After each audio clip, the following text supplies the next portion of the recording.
Hey folks, I wanted to show you some more of my old paper computer games.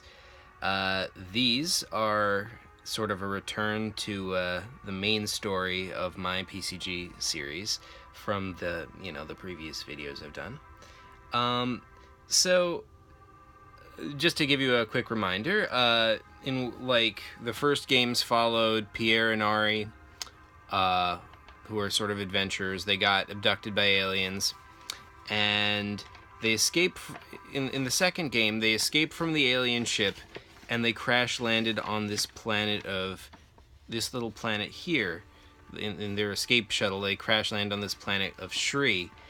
Then in the third game, the whole game was kind of like a backstory on that planet of Shri, where we see the King Ginkis of the Zarelta people was conquered by the evil Croton. So, we're getting into the history of this planet. Then later on, we return to Shri in this game, the Ancient Secret Under Shri, and this returns to Pierre and Ari. Only this time, instead of Pierre, we're focusing on Ari, and this is 1,000 years after the planet was conquered by the Croton. They've built this tower dominating the whole landscape, and here's Pierre and Ari having just crash landed, and they're kind of moving towards the city. But in this game, they get separated. Ari falls down a trap door and goes through this whole labyrinth thing, and that was the Ancient Secret Under Shri. So the Squids and Forest games are going to continue right from there. And they follow Ari, as you can tell, they're based on a sort of foresty theme. And the reason it's called Squids in Forests, there is no real reason except that it takes place in a forest, and Ari's real life nickname was Squid. I don't even know why, but that's why it's called that. So anyway, I just want to mention I might not be able to get to the third game in this series today because it's pretty big. It might need its own video, and I don't have that much time today, so we'll see how it goes. But in any event, so let's start from the beginning. Paper computer game number 13, Squids in Forests, a prelude. It's an apt title. I didn't, at the time I made this, I didn't realize what it was going to be a prelude to, but the third game seems like it's a good thing to require a prelude. But anyway, I was calling it number 13, even though I didn't... number 13 refers to the total number of PCGs I'd been making. It's not number 13 of this particular saga. Later on, I would abandon this whole numbering them as the whole, the number of PCGs I'm making, and I would later start just numbering PCGs with respect to their own, kind of storyline, their own series. I would call this the first Squids and Forests game, for example. But anyway, we start with my terribly drawn versions of Ari and Cassie. Cassie, joined up with Ari in the last game, The Ancient Secret Under Shri. And they are, at the end of that game, they came up, from that underground labyrinth. I think they ascended an elevator, and then at the end of the elevator there was a door, and they went through it. I guess that door led to a ladder, because now it takes them up this hatch, and now they're out in the forest. And you can see there's from here I pretty much just said, what do you do? And you can see there's kind of a building in the distance, there's trees, there's a weird little creature in here. And the difference with this game from the earlier PCGs was that this one wasn't linear. I wasn't making it so that you had to, solve a puzzle, then move on to the next screen, then solve another puzzle. This one was just... this was an experimental game. I made this to see how this would work. The idea is that you can just explore at your own rate.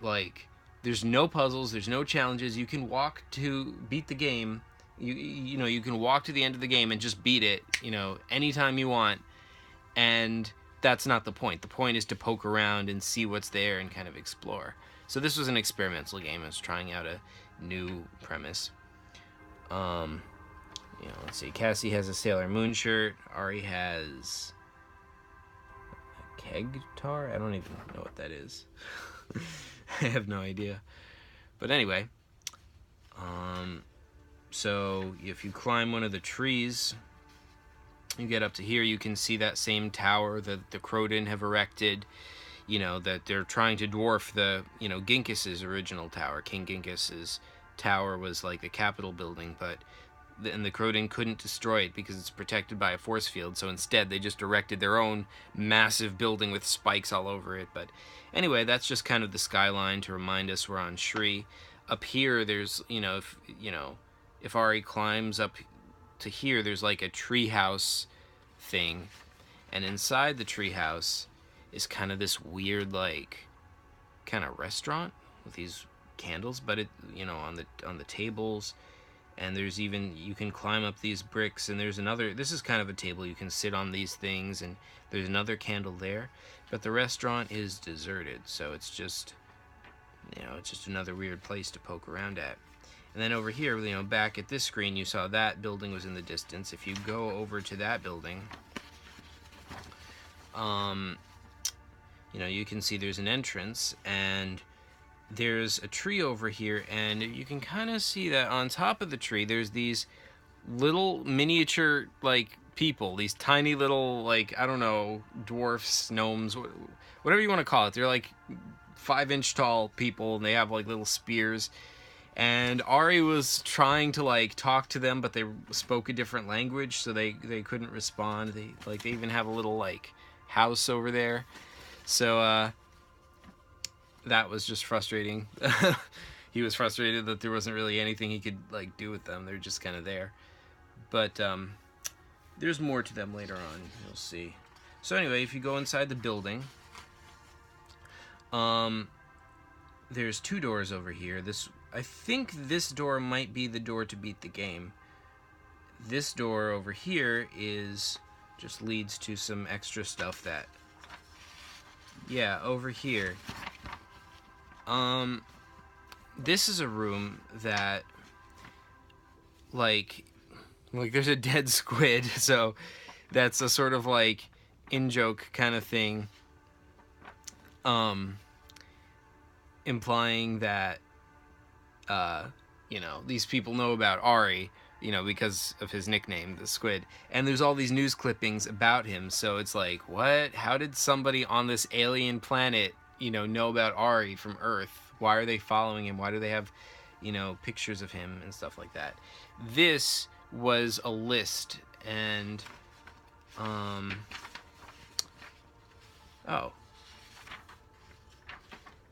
it's Ari's bio.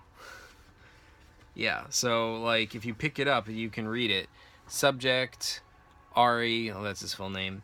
Sex, male, age 16, hair brown, eyes hazelish. Known family, Junior and Emil, Colette and the Togans. We combined their names, Toby and Logan, to be the Togans back in the day, his little brothers. Affiliation, agent of Zuvak, the clown on the stick, robot clown on the stick from Chris's PCGs. Anyway, history. Subject began a normal life, but was drawn into hazardous missions by his friend Zachary.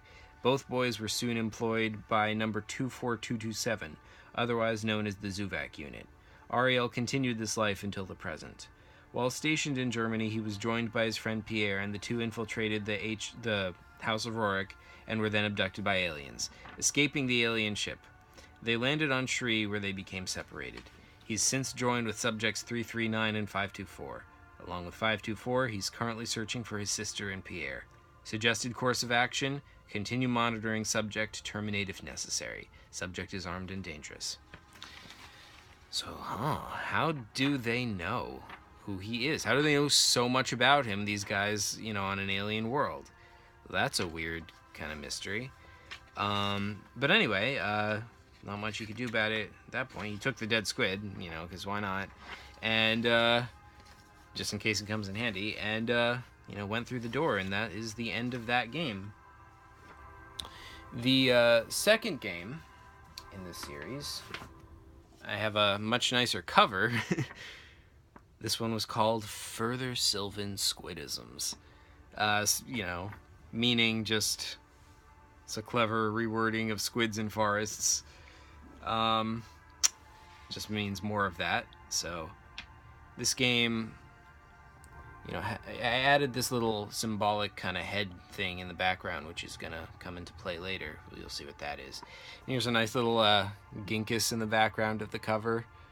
I like, at this time, every drawing I made, I put ginkgus in there somewhere. He's just a dude holding up a staff.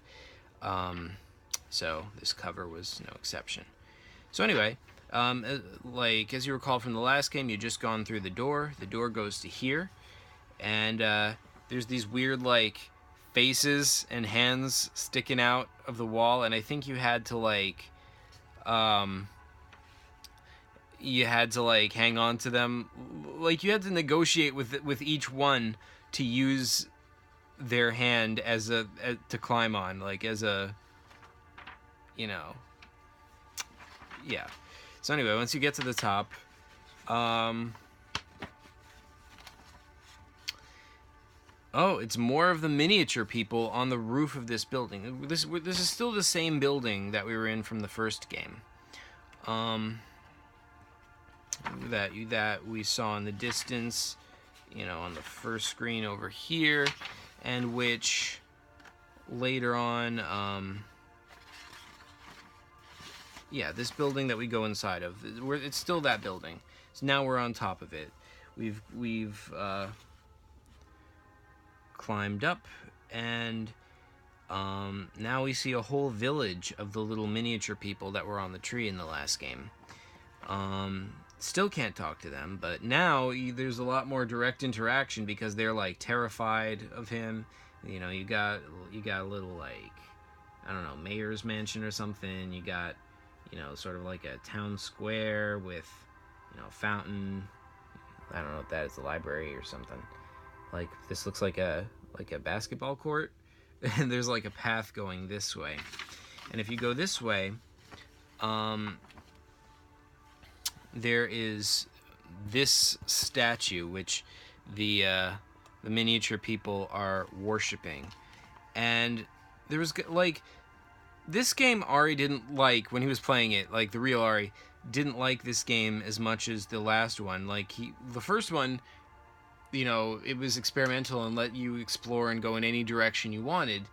But like, he didn't realize that at first. This one, I was trying to do the same thing, but this time he realized it, and he was like, well, if I can just walk to the end, what's the point in messing around with anything? So it didn't work as well, and he just kind of walked through this, and he didn't really explore what this statue was. And if he had, he would have discovered there was more to it, but that was going to come back to haunt him in the third game. But in any event, you know, we have a church to this guy. You have, like, a little, you know, icon in the shape of his head, and apparently there's a Jewish temple. Huh. That's weird. And this is the first time we notice there's something in the back of Ari's neck, but Ari did not ask about that, so you don't find out about that yet. But that is, you know, these games are kind of suggesting a larger mystery, you know, going forward. So over here you can see there's kind of like a little round thing. That turns out, you know, if you explore that turns out to be a crashed ship. This is a ship belonging to the Croden, the evil empire that, remember, took over this town, this planet a long time ago. And this is a crashed airship of theirs. And if you go inside, here's Ari and Cassie, you know, exploring the inside of the ship. There's a little bathroom. And in some of the shelves, miniature people have set up more buildings just, you know, just on the shelves. They just kind of work themselves into the nooks and crannies. They pushed the books out onto the floor, I guess. And here, this is on the bridge of the ship. There is, you know, there's a control panel, and there's a palm tree growing out of the control panel, just because it's been decaying so long. And there's, you know, the metal eroded away, and there's, like, water coming in here, and this is for the miniature people, this is kind of like a lake. They're using what was once like the steering wheel as like a raft in the middle of the lake that they can swim out to it and jump off or whatever. They built like a little dock off of this, you know, chair. They have like the little house with some trees on the side. There's and here's like a hole in the floor of the ship that you can get outside. Well, you can't, but miniature people can get outside through that. And here's the opposite direction, the back of the ship. This was once the mess hall where everyone gathered to eat, and you know, as you can see, the miniature people have just totally colonized this area. There's, you know, houses on the ground. There's, you know, another kind of town square kind of thing. Over here we got like a little playground with some kids running around and playing. We got like a an adult place. I don't know why that is so close to the playground. That's kind of weird. I guess I just, you know, forgot what I'd drawn when I drew, you know, the other thing. But, you know, they have like this whole elevator that takes you to the top of the fridge, and on top there's like more buildings. Like, I think my intention was for this to be like tucked away in a nook and cranny, you know, behind the refrigerator. But then, like, you know, I didn't realize that this was over here. Anyway, yeah, there's buildings on top of the tables. And then in the back of the ship, the back is just ripped off, and you can just walk off into the forest and explore. And that's just where you go. Like, I mean, that's just when you walk through that, you just beat the game, and that goes to the third game. And then, like, he found this thing. This was most successful test subjects. I'm not going to read the whole thing, but basically, this is a list of people who, like, subject 152, subject 339, subject 524. And these are all people who have been experimented on and gained abilities, gained different abilities, through their experiments. And this is a description of what abilities they gained. Like subject 152, greatly increased physical prowess when exposed to test substance. Subject 339, gained affinity to ancient Zereltan technology when exposed to test substance. They each gained different powers, and yeah, and the upshot of this was that Ari and Cassie are part of this. Like, at some point, they were secretly experimented on. Like, it's hard to explain, like, when this happened, but at some point, like, maybe they must have gone to sleep at some point during their adventures, and, you know, someone infected them with this test substance and is now watching them. They say it is imperative that 659 does not encounter any of the other subjects. If he does, he may grow more difficult to control. All subjects, with the exception of 900, are identified by the transmitter which has been placed in the back of the neck. So that is the